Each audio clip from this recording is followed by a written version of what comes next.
Let's see what's going on, Predators. It's Travis here with Apex Predator Outdoors.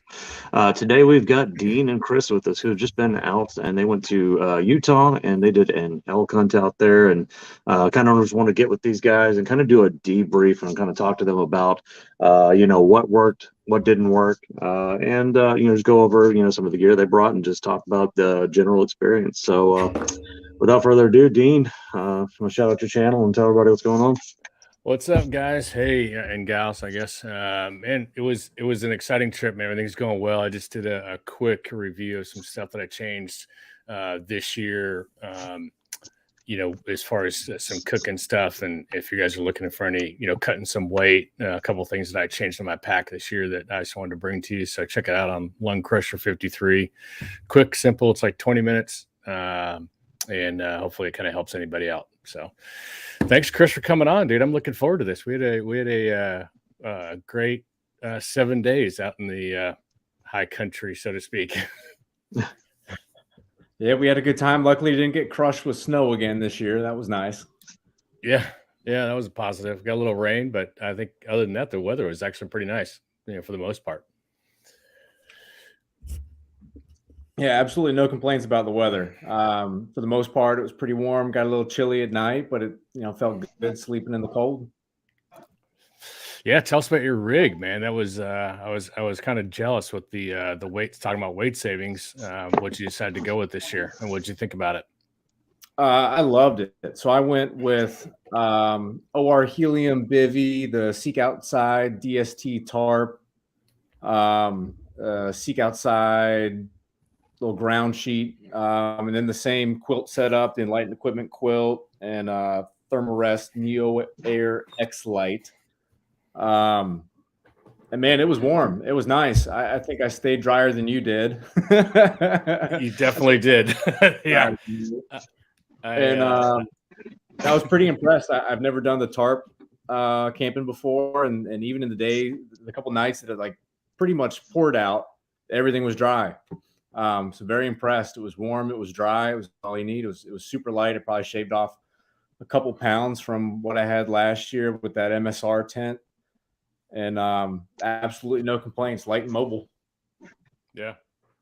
The first, I guess it was the first night that we were there. Of course, we knew it was going to rain a little bit, so I did not seam tape my tent. I wasn't thinking that far ahead, clearly, but so I don't remember what time it was, probably 1 or 2 in the morning, and it was coming down, and the drops on my face was not pleasant the rest of the day. But it was refreshing. I guess I was trying to make the best of it, but it was all right. But lesson learned. Now I know, and of course my rain fly, I half-assed to put that up too, so it was not suspended either. I just kind of threw it over the top.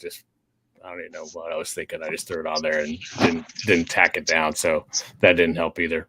But all in all, we made it. So it was good. So how was the weather forecast versus what y'all actually saw out there? Like, were y'all ever able to use the weather forecast to plan pretty accurately what y'all expected and what y'all ended up seeing out there, or was it vastly different? I mean, I think so. I mean, Chris, I don't know if you have any different take on it. I mean, we didn't have any surprises this year, I don't think. Last year the snow was a surprise. I don't think we were expecting that. And I don't think it rained as hard this year as it did last year either. So, but yeah, I mean, I think it was pretty spot on this year for us. Yeah, I'm not sure that you can truly snag an accurate weather forecast. At least I just haven't found the appropriate resource to do so. I mean, I've just been trying to look at a town that's by and then, figure it's going to be 4 degrees colder per 1,000 feet of elevation change and kind of go from there. But regardless, I'm carrying a puffy jacket and rain pants and a jacket anyway. So I'm going to have in the tarp. So I'll have my bases covered. And I think we definitely could have gone down 10 or 20 more degrees, and I think I still would have been comfortable in my setup. I agree. I was pretty happy with that. And I think it was one of the things we even talked about, as you're kind of that last day when, you're coming down the mountain and stopping for lunch. We even kind of went over that, like what in this pack could we have not brought? And there was one jacket I think I had a soft shell I could have done without, and just because I wore my puffy at night when it got cold, and then really in the morning over coffee. And I think that was, besides our one day of glassing when it got really windy on the top of Thompson's Peak, I think I was comfortable with just my merino, shirt on the entire time for the most part. Yeah, I wore my base layer probably 90% of the time. A little bit in the morning, in the evening, I'd put on just that active insulation layer, and then besides that, maybe the puffy jacket here or there. But I did wear at one point everything that I brought. So again, I'm not sure that that's the place to lighten the load. We talked a little bit about food, and I was much more dialed in this year than last. I ate everything I brought, and I was 3,200 to 3,500 calories a day. Really, the caloric difference just being whatever the dinner was, and that was spot on. I didn't carry nearly as much water this year as I did last year, and that didn't get me into trouble, luckily. So yeah, I think, like we were talking about, the thing to do is just get stronger. Yeah, I think so, and then go a little later in the season. But real quick on gear, one thing that we collectively were like, this was a game changer, was the gaiters. I think the gaiters were money.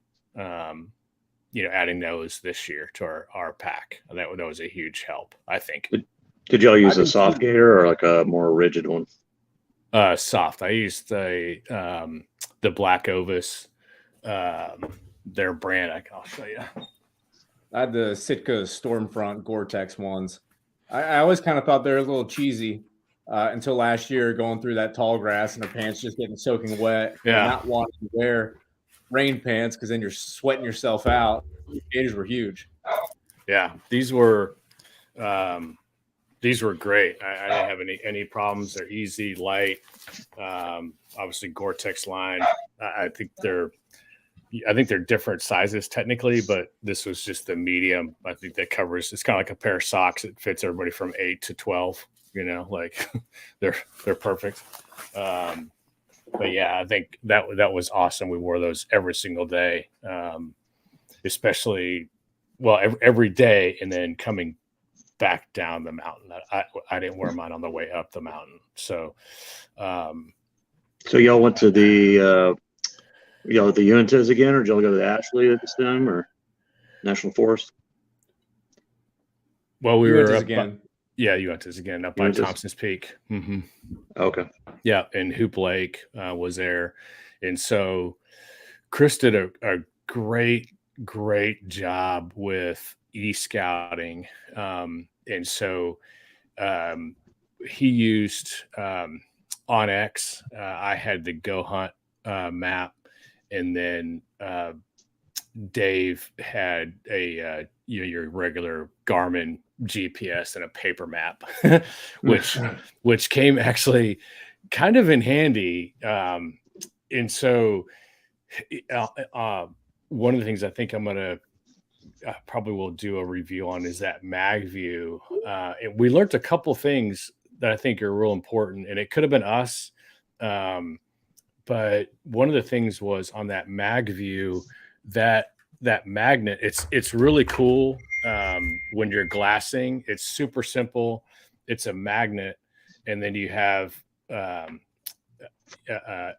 opposing side that goes on your eyepiece of your binoculars. And so everybody's familiar with the phone scope where it snaps on, but your phone is like 3 times as big, and you have all these adapters you have to put on, and it works. And I have one and I love it.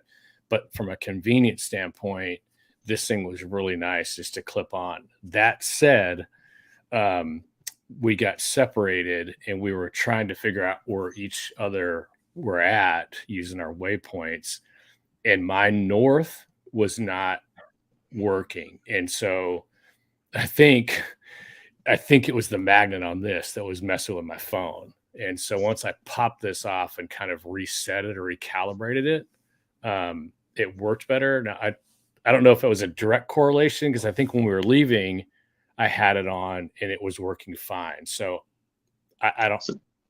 So that's a really good, interesting thing. Is the plate itself magnetic, or is it just a metal plate that magnetizes? Is it the magnet on the other side, or is it on the plate? This is just a plate, and the magnet is on your eyepiece. Gotcha. Of your binos, and it's just a circular piece, and I can grab it for you. You know, there might be something to that though, Dean, because I have the same thing. Well, I can't show my phone because I'm actually on it right now. But I have a couple of these little magnetic plates that I put on the back of my phone. Yeah. Here we go. I got a whole stack of them over here, little things like this. Yeah. That I use to attach to my car and everything. And I've noticed that whenever I have the bigger ones, like this one here is, about 2.5 inches or something like that. Whenever I have this on the back of the phone, anytime I'm using the compass, like for Google Street View or something like that, I have to sit there and calibrate, and then it still says accuracy is low. Yeah. Whenever I'm doing that, but when I take the case off, exactly like you said, it doesn't affect it as much. That's really interesting, actually. Yeah, I mean, it was just bizarre, because once we the next day found each other.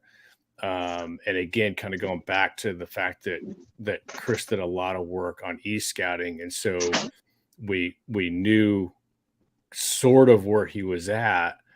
But when I was trying to use my map to get to him, it was literally sending me the opposite direction. So we were getting further and further apart without knowing it, and we're trying to communicate like, dude, I'm literally like right here. What are you talking about? Like, I see the bedded area. I'm in the, But, and then once we popped this off and then went back to the old school paper map, we're like, oh shit, like he's way over there. Like, and that's what made us start thinking about that. But anyway, just so the viewers see, this is the magnet portion of it. And so you just snap that on and you can look through your eyepiece, obviously. So it's very convenient. It's really cool. I'll do a little review on it on the other channel. We don't have to waste our time today on this, but you might want to put some sort of tape on here to hold your eye cup from moving. Because I did notice even the weight of my 13 mini would cause it to tend to drift a little bit.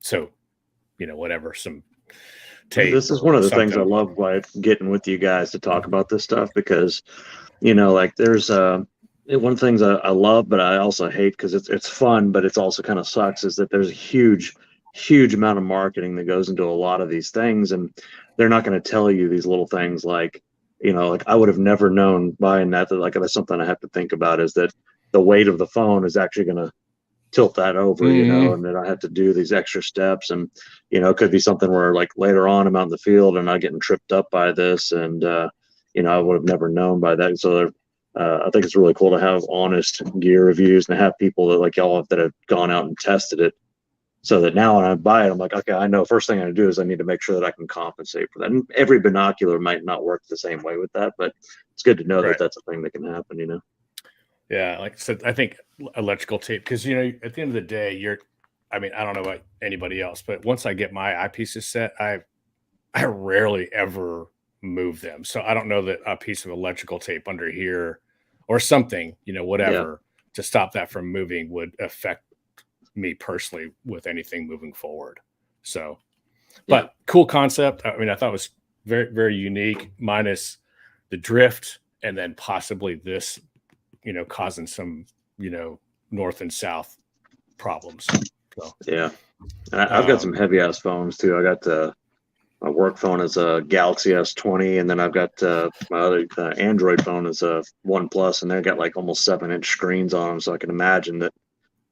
I guess, I don't know, with a smaller phone, I guess you've got to go more off to one side to get that lens centered. Whereas if you had a larger phone, I guess it would kind of be centered a little bit more between the two. I don't know. That's an interesting thing to look at, though. If you said you have a 13 mini. So that might mean that you've got to go more to one side. So and of course I didn't I'm a wing it kind of guy. So like, I just took the magnet and slammed it on here. Like, oh yeah, that must be where it goes. But maybe it should have been further up here in the opening. You know what I mean? Like, Yeah. I don't know, but whatever. I mean, at the end of the day, that was the least of our concern. My bigger concern was not being able to find out where the hell Chris was. And I'm like looking at his waypoint, like, dude, well, I don't understand why I'm going the opposite direction. Like, and then everything is up. I'm like, at one point I go, dude, is there like a down portion of this mountain? Like every time we turn around, we're going up, like this is insane. So did y'all split up like individually, or y'all broke off like y'all all separated individually, or did y'all break off in groups, or how'd that work? Yeah, I'll throw that totally to Chris. I just kept hiking, and I turned around and they were gone. It was like a mountain goat, man. I doubled back. I couldn't find them. I started cow calling, and I let out a couple bugles, thinking like, "Oh, they'll figure it out." And there was zero chance I was going to find them. And if it was so thick, if you're 30 or 40 yards in the wrong direction, you're just not. You're lost practically. So I just hiked to where we were going, and they just stopped. Yeah, we stopped. We found water, and we were like, "This is a perfect camping spot," so we're out of here. But we were, and it was like, it was one of those deals that, again, another lesson learned, that we had no idea that the Garmin Mini and the Zoleo, which is what Dave and I carried, and again, probably our fault. It's one of those things you weren't thinking about. We're like, oh, you got a satellite thing. We'll just text each other. It works, like whatever. But we got up there, and for whatever reason, mine would not communicate with Chris. And I think Dave's was getting maybe every other one or some weird random stuff from you at one point, but we're like, this is the craziest thing. Like, why would companies not be able to allow two satellite communicators to communicate back and forth? And I guess we kind of discovered that on mine, for whatever reason, the Mini was sending a different number, right, Chris? Like it was a different number every text or something, and so it was like really difficult to respond, or something weird was going on with it. What the InReach Mini did a great job of doing was sending text to your phone, but you didn't have service. Right. So what we needed to do prior to losing service was me to text you. I think we figured out me to text you, and then you to take that number and then use that number moving forward. And I think that would have solved our issues, because ultimately I was texting your cell phone and you weren't getting service, and you were texting my cell phone and I wasn't getting service. Yeah. So it worked out once you finally found that spot where you randomly get a bar and then it disappears and it comes back and you get 3 bars, and you're able to kind of figure it out. But, on the front end, I briefly thought about that before we left, and then it just totally escaped me, and I didn't think it was going to be an issue, and that turned out to be a 14-hour issue. Yeah.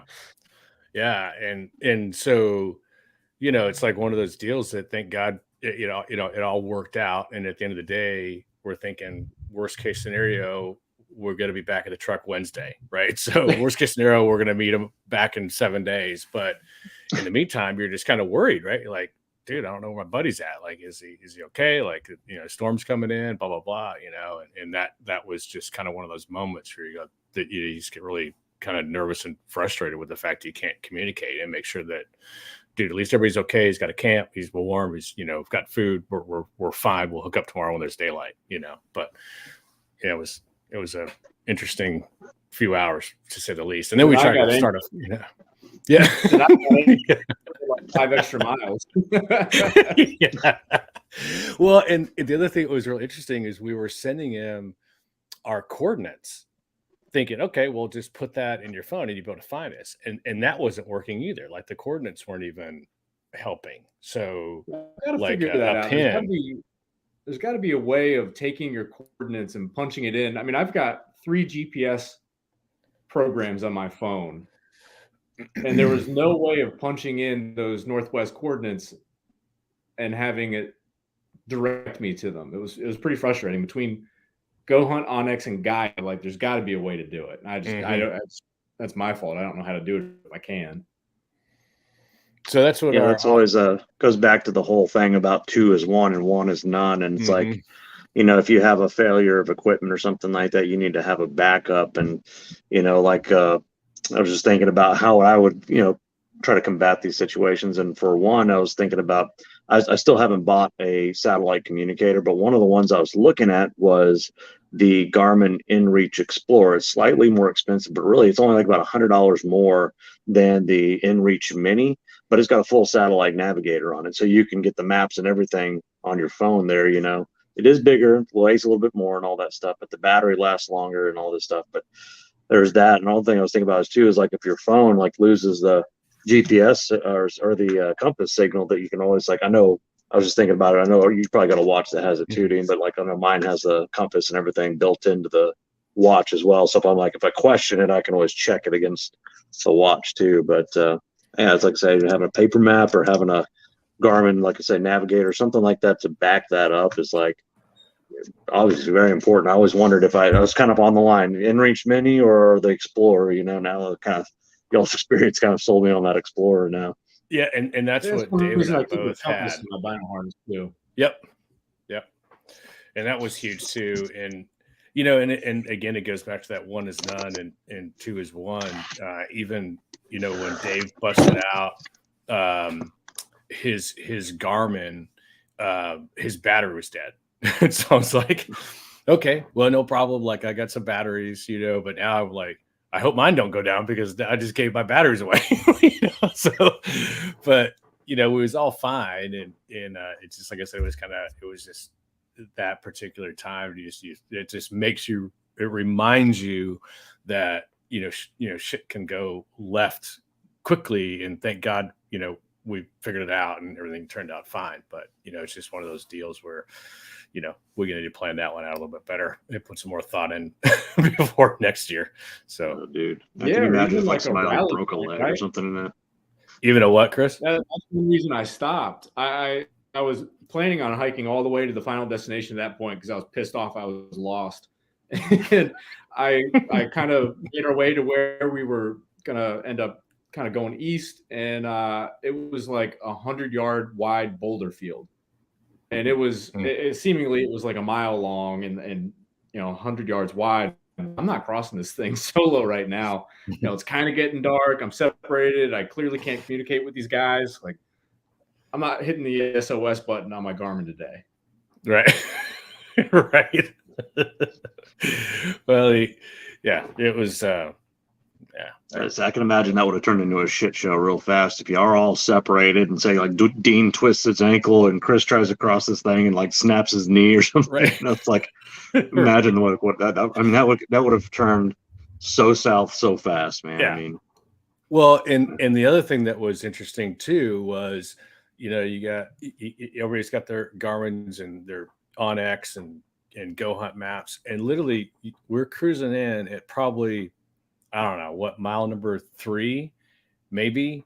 And then there literally is no trail, but there's a trail that you're looking at, on your phone. You're like, this is the craziest thing. And so that was the other issue was, well, we're at the bifurcation of the trail we came in and we're like, dude, we have no idea. Like, there's not a trail. It's just downfall and it's just, completely naked country, like, so had it not been for, I think, the meadows as kind of a good waypoint, it potentially would have been even harder to find each other, without at least those big landmarks that we could look at.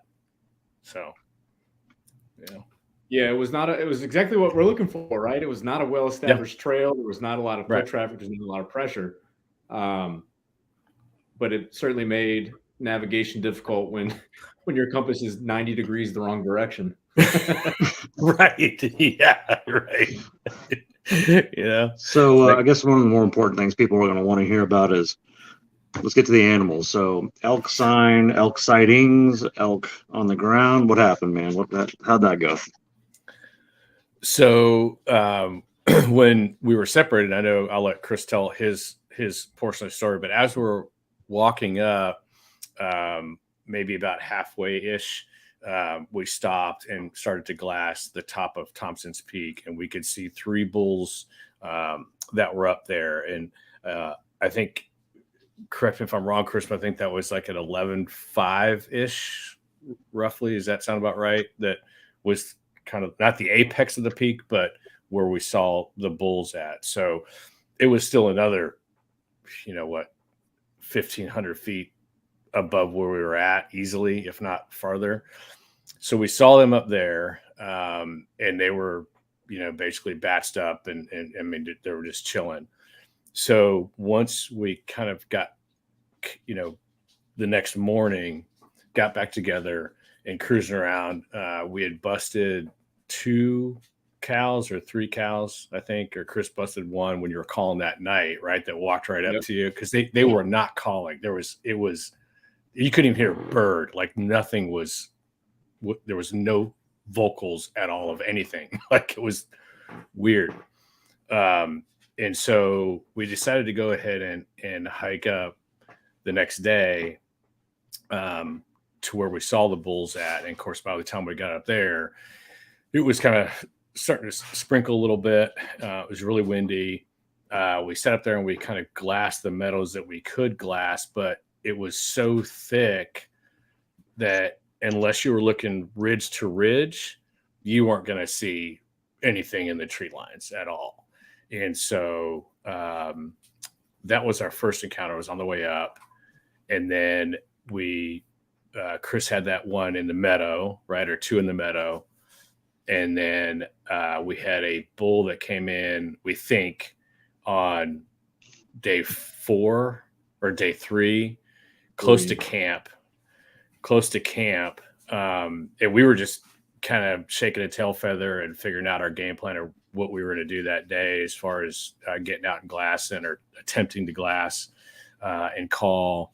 And it was either a bull with his head down and just walking, or he was scraping.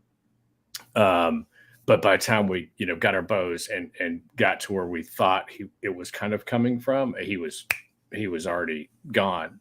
That said, that was like, it would have been the coolest moment ever, because everybody had Crocs on, coffee cup. I didn't have any binos, no rangefinder. Like I literally grabbed like an arrow and a bow, and like we were just hauling ass. Chris has got his Crocs on, Dave's got his tank top and Crocs, and we're like, this would have been an awesome picture if we would have dropped a bull 50 yards from camp and like Crocs with Crocs and a base layer, like that'd have been the best. But I'll let Chris talk about the other one, because it's a much better story than what he went through when he was out solo. I mean, it was a perfect situation when I pulled up on water, and I just sat there for 30, 45 minutes, not doing anything, just hanging out, waiting for Dean and Dave to eventually just kind of walk on up there. And I got bored. I was like, maybe I'll just start calling for him a little bit. Started calling. And all of a sudden the cow just kind of stirs. And it's the day before the season opened, unfortunately. I had no idea what the wind was doing. I had no idea really where this thing was. I wasn't glassing for it. I was just cow calling. And she perked right up. I heard it and kind of jumped up, and she just saw me and just took off. But we were right there like 30, 40 yards from each other for a solid 30, 45 minutes. Yeah, like I said, nothing. There was no verbal anything. There was no lost cow calls. There was no bugles, nothing. Like nothing was talking. Nothing was communicating. So, nothing was responding to anything. No, like I said, not even birds. Silently. If they were. So in this area, is there a lot of hunting pressure? So we learned a lot when we decided to head back down the mountain. And we stopped into mountain ops and Badlands. And kind of started talking to them a little bit about, what are we doing wrong? Are we in the wrong spot? What are they seeing? And hands down, they all said we were too early. That you can get them for sure, but the odds are so much lower. And I think it's only 8% anyway. And so they really suggested, coming back like around the 10th of September, like 10 to 15 time frame of September. That's when they're rutting, they're coming down, they'll hang out closer to the water. They're vocal. But as far as where we were at, they said that was a great place.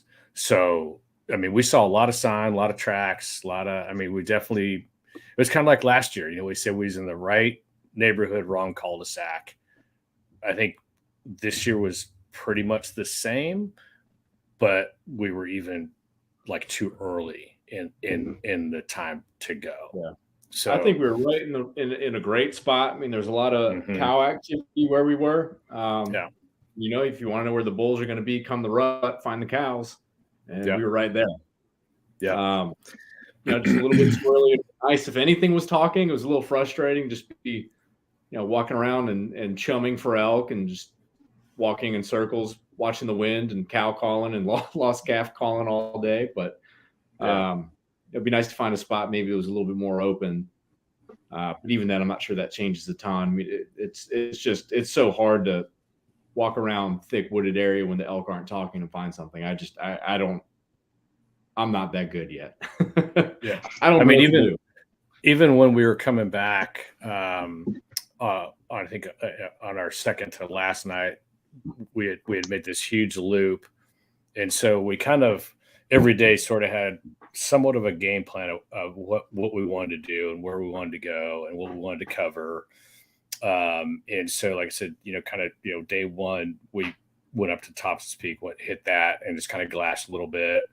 And then day two, we decided to kind of do another big horseshoe, around some of the bedding area that we'd seen, some of the marshy kind of water. And that was another thing too.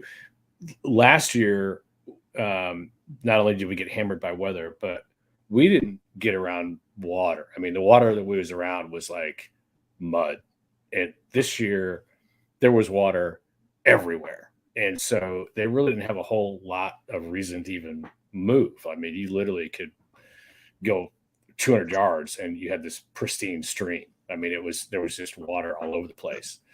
And so when we was coming back one night, and again, everything's uphill, right? So we're walking back up to camp for whatever reason, right? and a cow was like literally where we could have sat, in a meadow or a bedding area and water. If we would just sat there, we might have had a shot on that one cow. And so we're thinking, well, maybe they're creatures of habit, right? Maybe they're going to come back to the same bedding area. So the next day we decided we're just going to sit there, and we sat for, I don't know, an hour and a half, I guess. And there, nothing came back through, but there was great shooting lanes. It was wide open.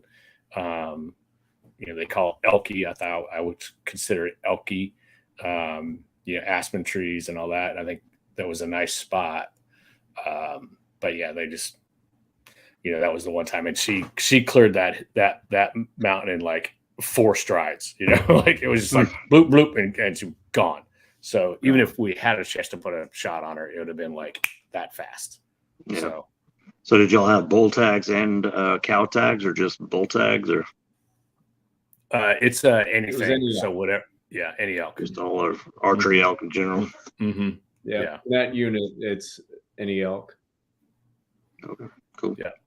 Yeah. So we kind of set out like, oh yeah, we're going to drop a bull. And then like day 3, we're like, we don't even care if he's like a year old. Like something's going down. We're leaving with we're leaving with something in our, yeah, exactly. After that much effort, we're like, something's going home in our cooler, man. Like we don't care what it is. So next question I've got is, Chris, I know that you specifically on Dean, I think you just got some new boots How did those boots handle in this, man? And what did you get? And tell us about those, man. Very happy with my purchase. I got the Hanwag Ulverstones, and then I sprung for the sheep feet insoles, and they held up great all weekend. I was super pumped.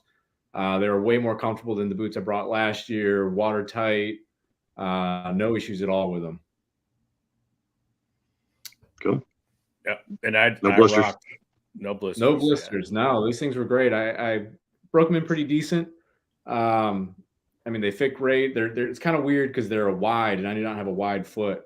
So I was a little bit worried about some of the side healing if I was going to get any hot spots. But I mean, 7 days and no issues. Couldn't be happier than that. And y'all know how far y'all traveled in that time, or did y'all track that? I did not. No, that always just drains my GPS. Yeah. But I can tell you that going in was 3.6 miles, I think, right? And it took us like 4 hours. So it was a rough 3.6 in. And then every day we were kind of guessing we might have done 2 miles a day in a big kind of circular pattern. And then of course the same going out. So if I was spitballing, I would say we probably did 10 miles ish total, maybe throughout the whole time. I'm guessing. But hard miles, not, Houston sidewalk miles. You got to start somewhere, man. You got to start somewhere. But it was cool because I wore the same Thors I wore last year. I couldn't find the boots that I wanted to use in my size. They were all sold out. So, and mine were fine. The darn tough full cushion socks, sheep feet inserts, and I was perfectly fine with mine too. The other thing that we tried was the altitude advantage, and I kind of talked a little bit about that yesterday on my reviews. And I was telling Chris, because we were like, I wonder if we noticed any difference, and he didn't take it, and I took it just to see if there was a difference, minus the fact that he's got 20 years, on me. I think I did recover or acclimate a little bit quicker, but what I was telling Chris, I think where I noticed it more was in my recovery time. So when we would stop for a few minutes to kind of catch our breath when we was packing, going in, coming out, I was totally fine. But going in, I noticed that even if it was, 2 or 3 minutes, I was recovering much quicker as far as my oxygen, breathing felt better. So I think it did something, to make it a little easier. That first 3 days wasn't as hard as historically it has been. So that was kind of a positive from that standpoint. And then food, we talked about food real quick. I got to get better dialed in on my food. My food alone was 11 pounds. And I came home with probably 3 days worth of food. There was no need to have a whole lunch. I tried to force myself to eat breakfast, but I'm not a breakfast guy anyway. And so I could have probably eliminated 2 meals and just did a pro bar and a coffee to kick off. And then our normal snacks that we'd have for lunch I think I would have been totally fine with that. I would have never hit the caloric intake, but I don't think I would have felt sluggish, to get through either. I was watching Cliff Gray had a video recently, and I've always been wondering what I'm going to do with that, because that's like, being on the carnivore diet and everything. And he made some pemmican, which usually people are like, oh, man, that shit's nasty, blah, blah, blah, But that's one thing I'm going to experiment with is just trying to run off of pemmican and see how that stuff goes, where it's basically just like, it's almost like shredded beef jerky, but it's like formed into bars by using the fat. And so you get all that fat in there and everything. It's supposed to, for people like me that are on either a low carb, keto, or a carnivore diet, that can help with that extra energy. But supposedly, also too, it's got way more calories per ounce. So you end up having a lot more fuel to burn without having to carry calories per ounce, I guess, of food. It goes a lot better for you. So I don't know.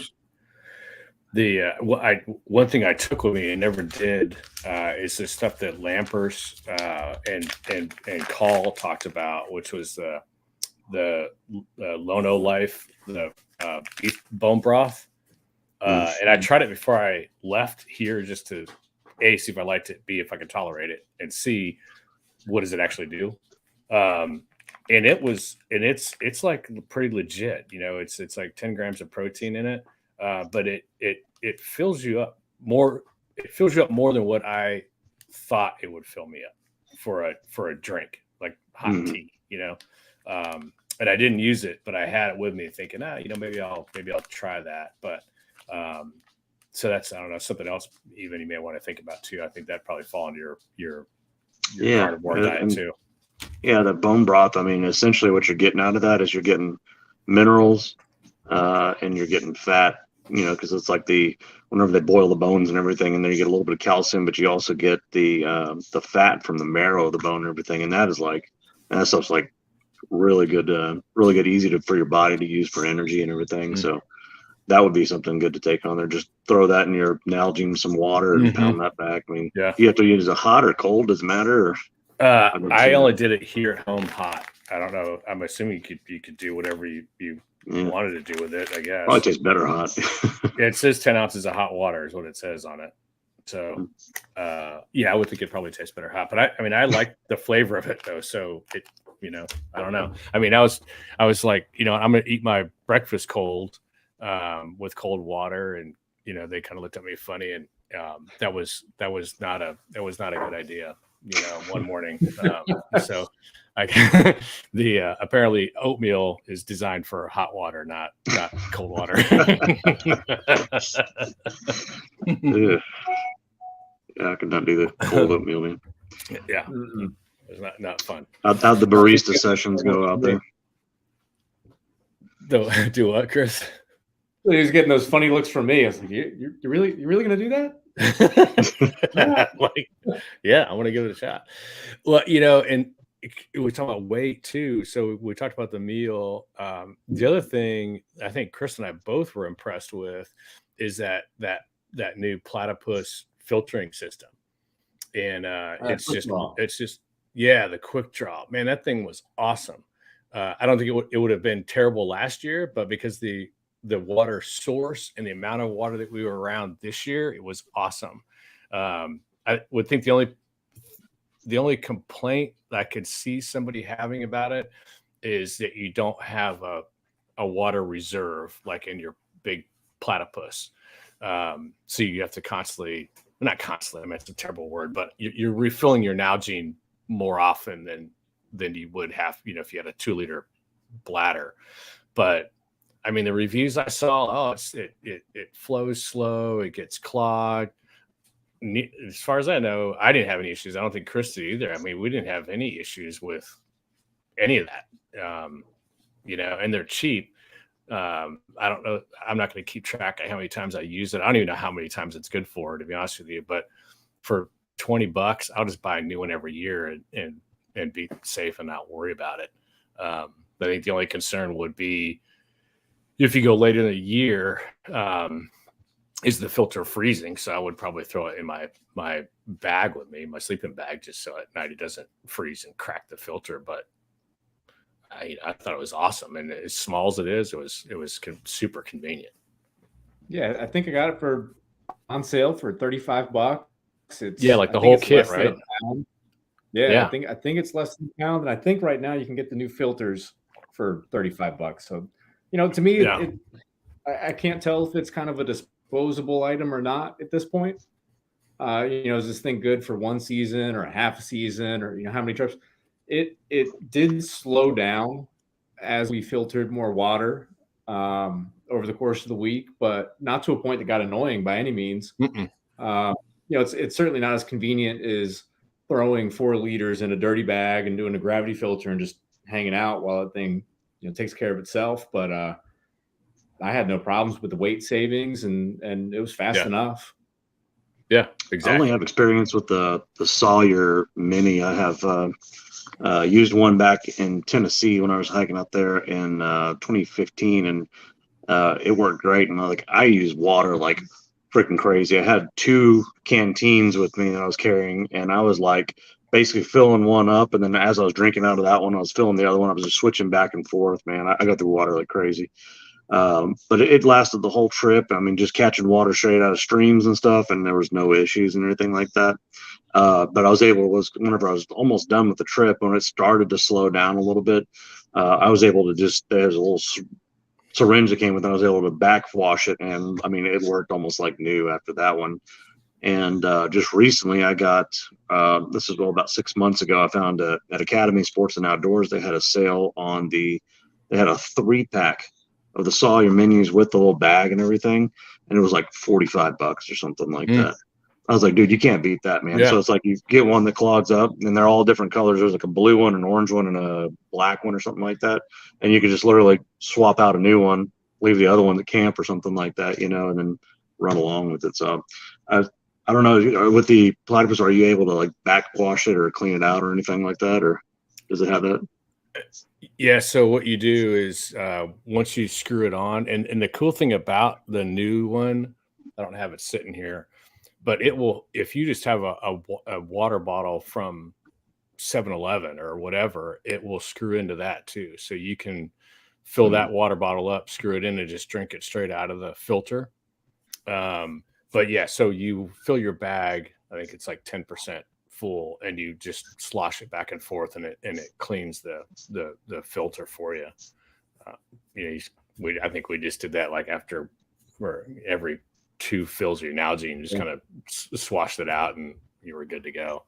But like I said, I think it could have been potentially a different story. Like I said, if that was what we had last year, because last year it literally was like mud that we were drinking. Yeah, swamp water. And so this one was a lot cleaner. So I don't think that there was as many particles that were rolling through that little filter. But yeah, it was great. And they talk about like the Nalgene's, I did the huge, Nalgene bottle this year, and you have your regular bite valve that you change your lid out, and so that just fits right in your pack, and you got your bite valve that comes out, and it was simple, easy.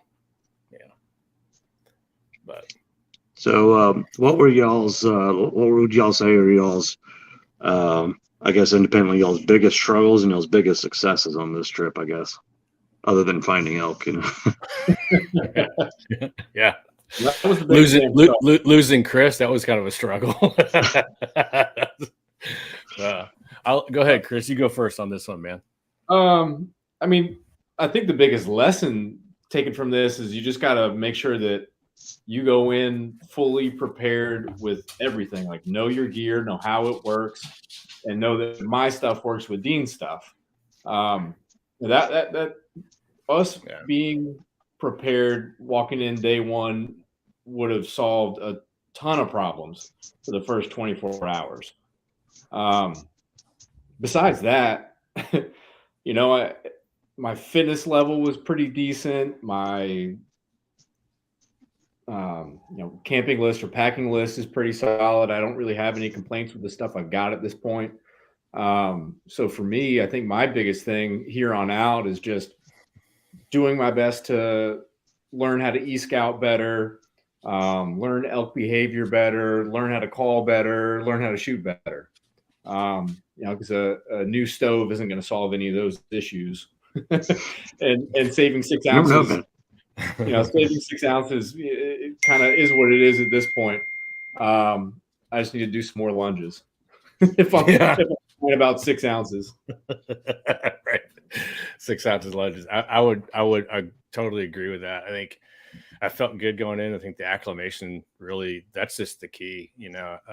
Once you kind of get acclimated, it was fine. Because like I said, after about the 3rd day, I was feeling pretty good. Physically, was feeling pretty good. But yeah, I agree with Chris. I think obviously just, for me, again, the lunges, the box jumps, the like any lower body stuff I can possibly do, with a pack. I think that'll be what I'll try to do more this year will be to wear my pack at the gym and walk the Stairmaster. Like, I just hate that damn thing, but it is what it is. Try to do more of that. And then, I mean, shooting better. I mean, I think, like I said, Chris is dialed in on like the e-scout. Well, I say dialed in, way dialed in compared to what I've done as far as e-scouting, which is zero.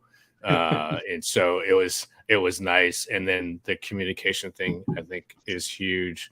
And I think outside of that, maybe having one platform that we all use for our maps potentially could have made it a little bit easier too, because I was using Go Hunt, Chris was using Onyx, and like I said, Dave had just his Garmin, and that, I think that was all he kind of had that he was going by, which works great. But somehow to be able to through that app communicate to could have potentially helped a lot.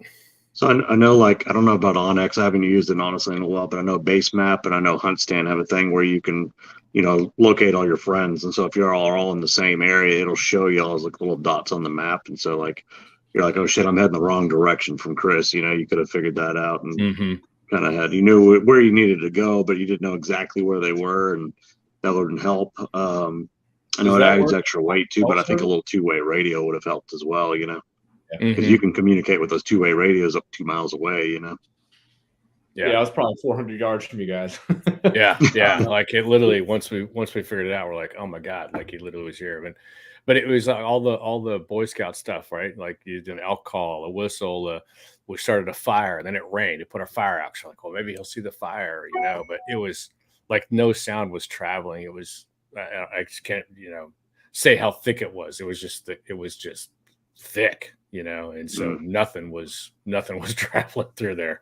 So, but yeah, I think that was kind of the biggest things, moving forward for next year. And then going later in the season, we got some really good tips from those guys where, they camp, and where we camped the first night at Hoop Lake, and then, walking in and intent on blowing our spot up next year. Oh, I did say it twice, didn't I? Yeah. Never. It's Hoop Lake. Go back and bleep all these out. It's Hoop Lake, Oregon. But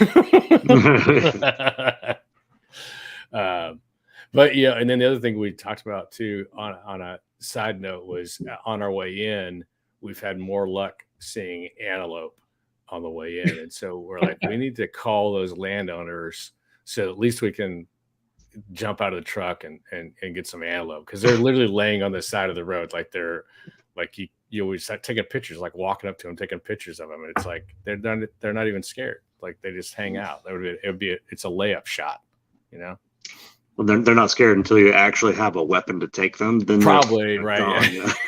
Right. You wouldn't even have to stop the car to get that one. yeah, exactly. Right. He was like, Lou was driving. There was this huge mature male, like just literally like laying in the gutter of the road. We're like, oh my God, look at that. It's like, this is the craziest thing. But did y'all weigh y'all's packs before y'all went, or? No, I didn't. I didn't weigh my complete pack, but like I said, my food was 11 pounds. And I know when I checked in at the airport, my not my bow bag, but my regular bag was 43 pounds. So I'm assuming it was probably right under 50-ish, which is what we wanted to kind of target. Mine was definitely heavier. When I waited at the airport, my bag minus my clothes was 52 pounds somehow. Wow. Luckily, they let me slide through without pulling much stuff out. But out of Southwest. Well, and I think this year too, what added a lot, I wouldn't say a lot of weight, but more weight than I was used to, was the camera gear. Going into it thinking, I'm gonna videotape a lot of stuff. This just didn't happen. Like I took some pictures and took some GoPro footage, but so just the monopod, tripod, camera, lenses, GoPro batteries, like all of that kind of added, some extra weight to my pack that I wasn't used to either. So whatever I saved by going light on a cooking stove, platypus, I just backfilled with camera stuff. So I didn't really gain a whole lot of anything. That's the struggle, man. Like even trying to, go out there and just trying to get any kind of footage or any kind of decent camera stuff, man. It's like it adds more and more and more weight. So you're trying to cut weight, but then you end up just adding it back with all that stuff, man. So well, and of course I talked to Chris, and he's like, yeah, dude, you got to get the Reckoning. It's like the baddest bag. Like, this is so nice. And I'm like, yeah, dude, but if I get a bigger bag, I'm going to fill it. And what happens? I get a bigger bag and I filled the damn thing. And it's like, this was a bad idea. I should have just went with my hobo janky, pots on the side of every carabiner hanging off the side of my shit. I'd have been just as good. But I've been just as good by doing that than carrying what I was carrying.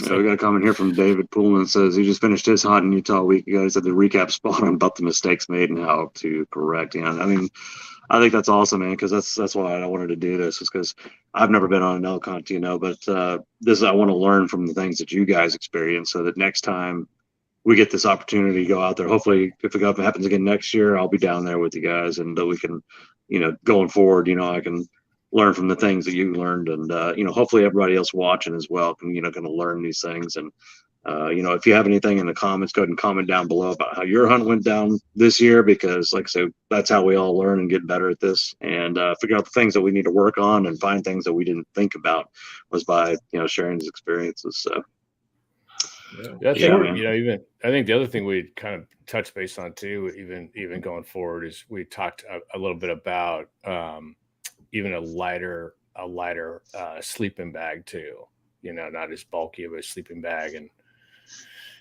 I don't know, I think what I'll probably run next year will be that Skylight from Stone Glacier. I like the fact how small it is, that it packs down so tiny compared to my current MSR. I mean, I'm only saving, I think, a pound, but the fact that it compresses smaller just from putting shit in my bag would be a huge positive.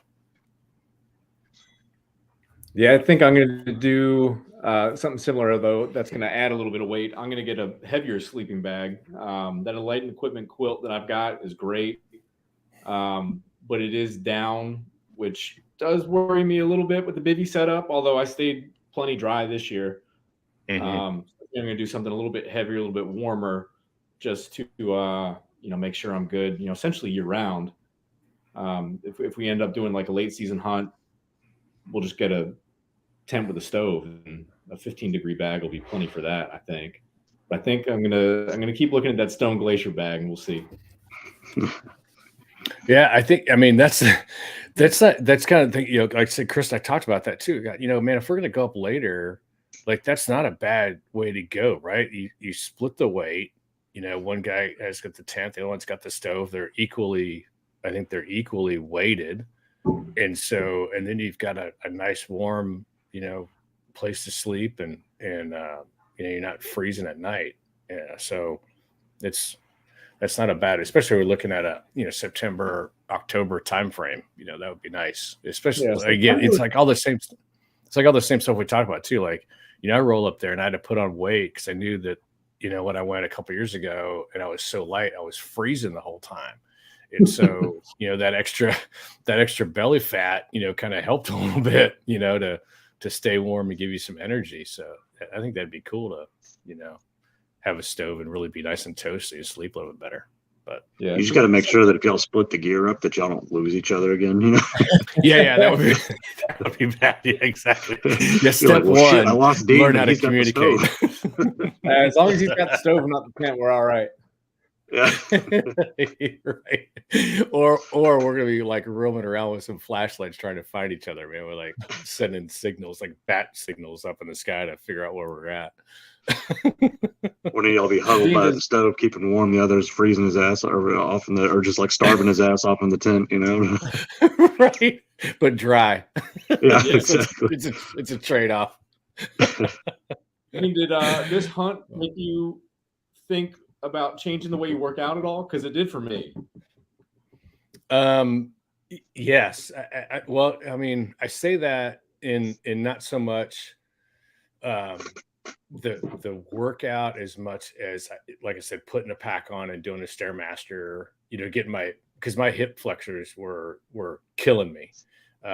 So that obviously was a deficient spot. So I think doing more of the Stairmaster, or legs in general, box, step ups, Stairmaster, air squats, all of that with my pack on. And then, doing more hikes, I think would totally help with my pack on also. But I do like the idea, what you were talking about, is instead of just doing 50, getting it up to like 80 pounds. That 50 pounds just feels like a nothing burger when you throw it on. But yes, a lot more lower body for sure. A lot more hip, a lot more lower body exercise. Yeah. I did probably 10 weeks. Looks like Dan from Crafted Archery is on here. He says, yeah, elk hunt's a bucket list for him, man. That same thing here, dude. I can't wait. Like I say, I feel like a internet expert on it. Says watch so many videos on what to do and what not to do. But like I say, until you're out there, there's always just so many more things that we can learn about it. And just, it's, and even then, once you get out there, I think the guys that have been doing this for 10 years are still adapting and changing the way they do things. So, like I said, I'm excited to get out there and fail, man. I always say never let a good failure go to waste, man. I mean, doing the medical stuff that I do, it's like, I go in there and release a brand new product. When you go and try something, and it's like, oh, that was an abject failure, but it's like, I don't let that go to waste. It's like, now let me carry on to my coworkers and tell you, this is exactly how I failed. Let's not do that again. Yeah. Well, it's like, it's like anything else, right? Like hunt smarter, not harder. And so I think every time we go, we're like, okay, like that was not a good idea. Maybe we need to do this, maybe sitting more on water and glassing versus moving, right? This year, I just don't think we had an option. Like, we could have sat all day. Like even when we was leaving, we sat at 2 wallows and like perfect. Like you would think, oh my God, like the elk are going to be here any moment.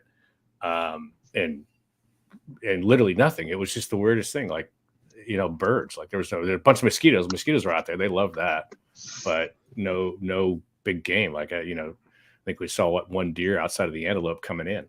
So it was just eerily quiet. They are where they are, and you've got to adapt to them. They're not going to adapt to you. Mm-hmm. So I think maybe a drone next year will be nice. You're not supposed to telegraph that, man. It's illegal. You're supposed to say, just do it. Well, like 2 days before, like before. Yeah, we were just filming the hunt. We weren't looking for animals, man. Exactly. Nothing to see here. But how about you, Chris? Same question back. Are you going to do anything different this year as far as your training? Yeah, I did 10 weeks of mountain tough before this hunt, and I felt really good going in. It's just different than any way I've ever lifted. I've always been stubborn. I've always wanted to lift like a power lifter and just deadlift 405 until I can't walk anymore. And then I get broken and I take 3 weeks off and I start over. And the mountain tough stuff, it made me do cardio, which was huge because I will not do it on my own. A lot of it is body weight or step up type exercises with dumbbells. And you're just sitting there and you're doing step ups for 10 minutes. You're like, this is the dumbest thing. This is not going to get me in shape. I don't know why I'm doing this. And then we hike up that peak and you're like, oh, this all makes sense. I feel so much better for doing this thing that I hated. So I do think I'm going to lift lighter this year, but way more reps. I think I'm going to stick with the Mountain Tough program. I actually just started getting back in the weight room today, and I almost passed out. It was a combination of way too much caffeine. I had a cup of coffee, and then I decided to slam some pre-workout, and I thought my heart was going to stop. I had to take a break and just lay down on my driveway with the towel. But I just started their foundation program. It's 4 weeks. I'd like to say it's easy, but it smoked me today, clearly. Mostly just kind of body weight or lightish weight stuff. And for me, just kind of hopping back into it. I'm almost just going to start over, do this foundation program for 4 weeks. At some point, I got to get my knee scoped. I'll start over again. Yeah. But the cool thing, if nobody's ever checked out Mountain Tough, is you can buy like a program or an annual membership. And what's neat about it is that within each program, there's like a beginner, intermediate, and advanced. So you're never not challenged. Like if you start doing the beginner one and you smoke it, time to bounce up, man. Time to go to the intermediate one, or if you're intermediate, whatever. So you're almost getting 3 workouts for the price of 1, technically. Yeah. So you can constantly challenge yourself within each program that you want to do, which I think is pretty cool. And it's in my opinion, cost effective if, to Chris's point, you follow it, right? Don't buy it and then never open the app, because it's not going to do you a damn bit of good. But if you follow it, it's pretty legit. Yeah, it's all scalable, and there's something for everybody in there. I've been pretty happy with it so far, and generally I don't like those kinds of things. I'll program myself, or I'll buy a 12-week program from somebody that I know, or at least know the reputation. But this stuff, I've been very happy with it. I felt great going in. Mm-hmm. Yeah, like I said, he was a mountain goat, man. He was like crushing that. He was like hiking angry. That was the altitude pressure behind my left eye. Yeah, right. Everybody's, oh, my quads are hurting, Dave's ankles hurting. Chris is like, oh, really? Well, my left eye's about to blow out of my socket, man, because of the altitude, so I don't want to hear it. Like thyroid eye disease or whatever. Like, I thought my eye was about to literally fall out of my head.